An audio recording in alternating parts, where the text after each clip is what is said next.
Hello guys, this is a simple tutorial on how to make a perfect cross bodice and puff sleeve.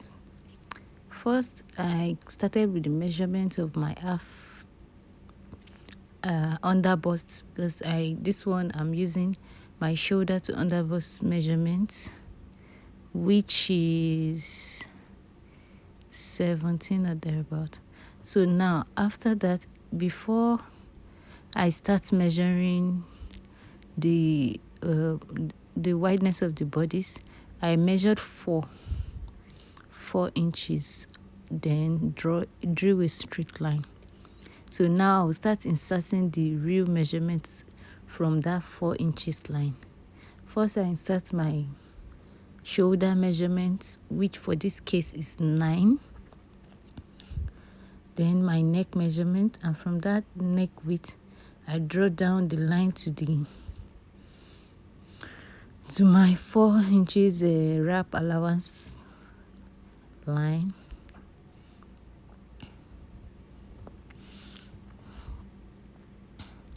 Then I came down by 1 inch on the shoulder to draw the shoulder slope.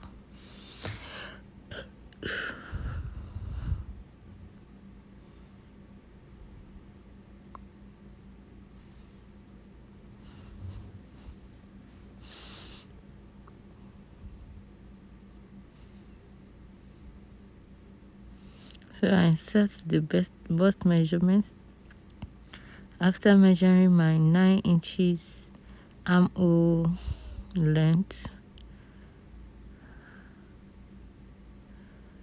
Then I insert the waist measurement. Remember to include your dart allowance and your sewing allowance. Then join the lines.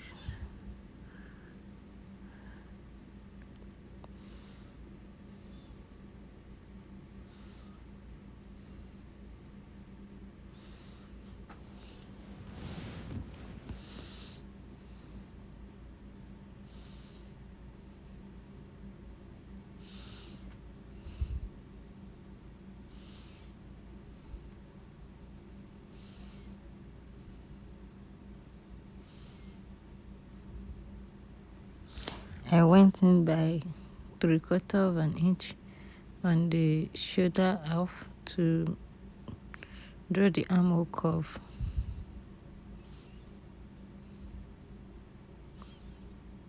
Everything is looking good now, so I'll draw my neckline down to the tip of the 4 inches. Depends on how low you want your neck, so you can curve it to your preference. So this is it, guys. I'm going to cut this out now.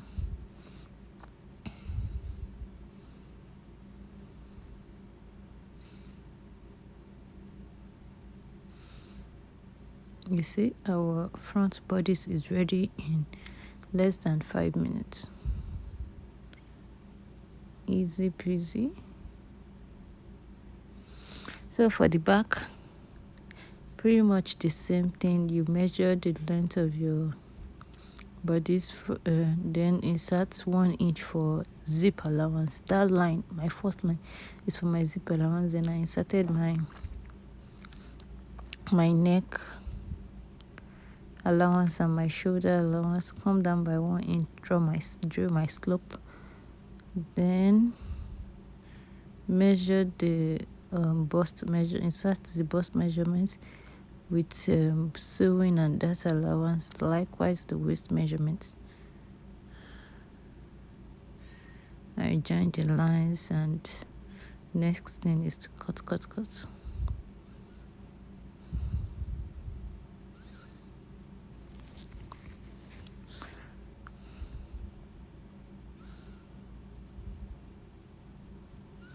So this is it, guys. You can see my zip allowance right there. So this is it. This is what it looks like. So for the sleeves, I measured the length that I wanted. Make sure everything corresponds, like aligns, and it's on fold for the 2 sleeves. So I came down by 4 inches, and I measured the arm circumference, like the biceps. Then I used double of that measurement because I want this to be puff, right? So let's say it's 7, so that means I used 14. So the width of the roundness of this is 14. Then I still went up from that length by 2 inches because I want to like have a, this puff, this pleat you can have on top of your shoulder. So that was why I went up by another 2 inch. Then I measured the same thing on the down part, but I added another 2 inches. That was why it was able to slant like that. So that is it for the sleeves. Then with my pattern already, I cut my lining. So now I'm going to join the front side facing each other, the lining first of the eye notch, top stitched. Then this is what I have for both. You see it how it aligns. For the back, I joined the neck, front side facing each other. Pretty much same thing. I with less than quarter of an inch, I joined the sides, then turn it to the right side. So now it's time to like sew in my dots on both. But before I do that, I want to like sew the down part first. So for the down part, I didn't show the cutting. Maybe I'll do that in a separate video because this video will be too long if I had done that. So I made the lining a little bit shorter than the Ankara fabric. So I'll join. You see, when I joined them, the thing pulled the Ankara fabric up. So I ironed that. Then for the sides, now it's time to measure the dart for my skirt, or the down part rather. I'm using my nipple to nipple measurement.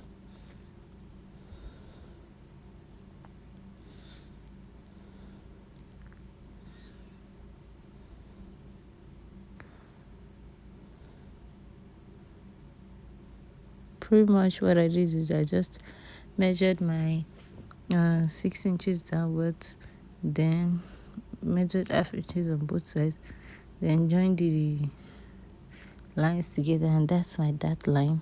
So I will just sew it out like that, and that's it.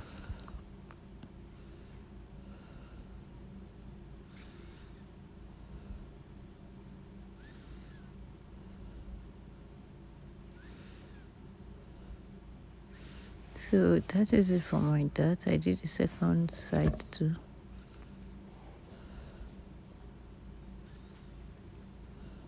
You see?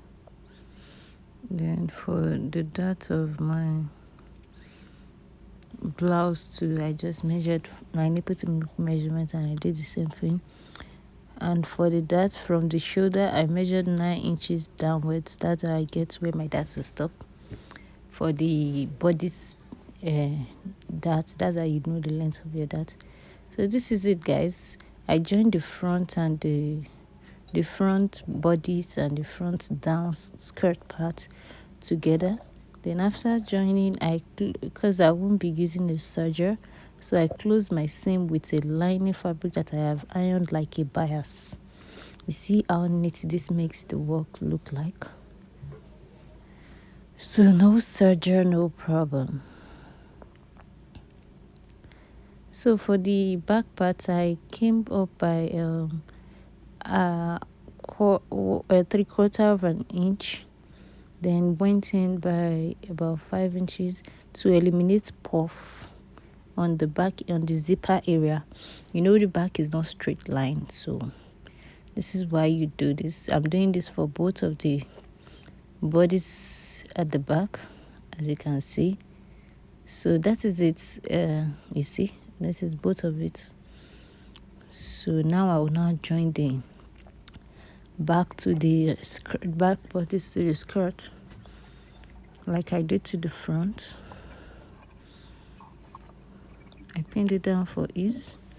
After joining, I put the lining bias tape like I did to the front, and it's making this work so neat. You see, everything will just look so neat. But the bias, okay, in case you're wondering how much length I use, the width of the bias is not more than 1.5 inch, so I ironed in 1/2 inch on both sides and folded. You know how bias look like. Pretty much that was what I did. So for the after joining, I fixed my zipper.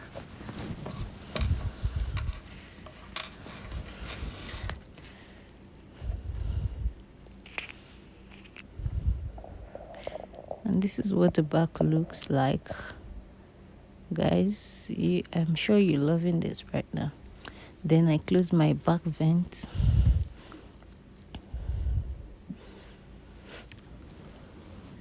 I actually did a video on how I cut the down parts, but for some reason I just lost this video. So I turned the shoulder part. I used the front part to turn the back part. Then I sew it down, and this is what I have. You can see how neat that is looking too.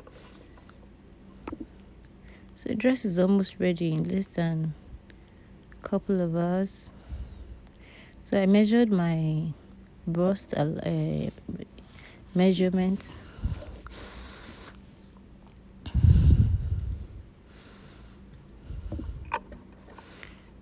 I first chalked everything down, pinned it down.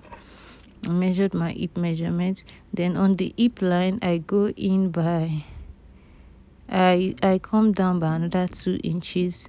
Then I start to curve. You don't curve directly on your hip line, because this person wants like pleats on the front part.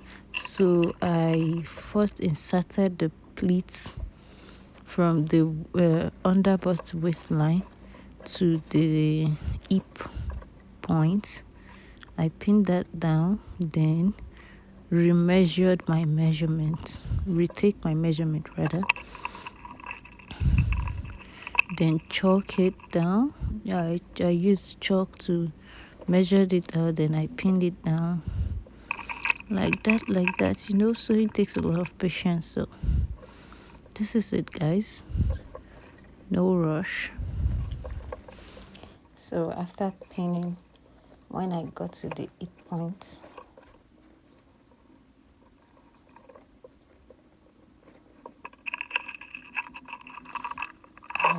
I measured another 2 inches down. You can see. Then start to curve from that point. You don't start curving on your hip point. So it's free for the client to work in it. So after joining my armhole, I did the same thing. Used my bias, my satin, my lining bias that I did. Okay, I used the actual bias for this part. You first sew it on the first line, then you turn it. It just makes the work neat, and this is the outcome of everything. Guys, it was so beautiful on my client. Like, we don't need any adjustments. Everything was just perfect. Like I said, it's a detailed tutorial on how to make a perfect crossbodies, and I just embellished it with little stones, and you can see the pop-up dazzling and all that. Guys, thank you so much for watching my videos and subscribing to my channel. If you like this video, please